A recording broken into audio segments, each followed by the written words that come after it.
まずは、相手の言ったことが正しいと認めるとき、つまり、That's right のバリエーションです。これは、あかりさんの傘ですか？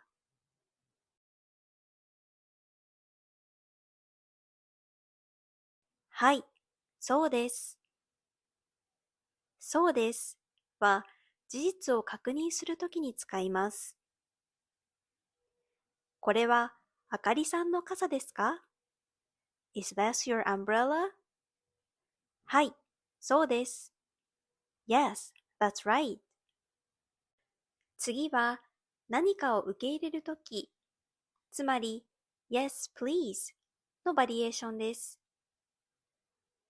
ミルクは入れますか？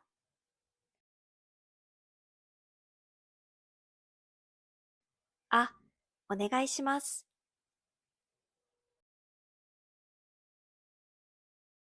ミルクは入れますか？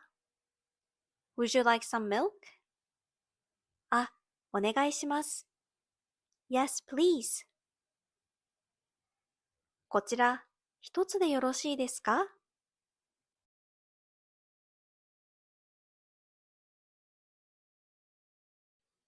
はい、大丈夫です。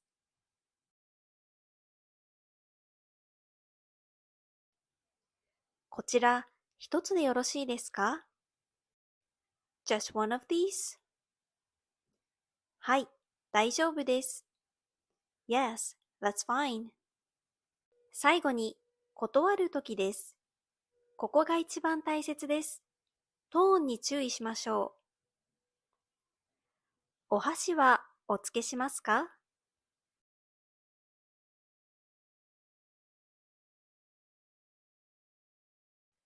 あ、大丈夫です。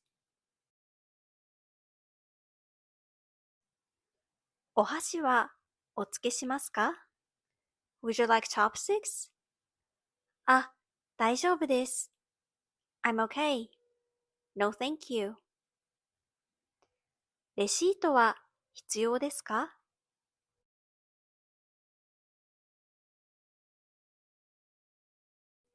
いえ、結構です。レシートは必要ですか？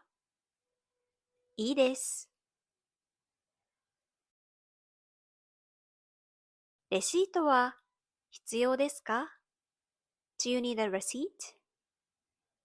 いえ、結構です。No, thank you.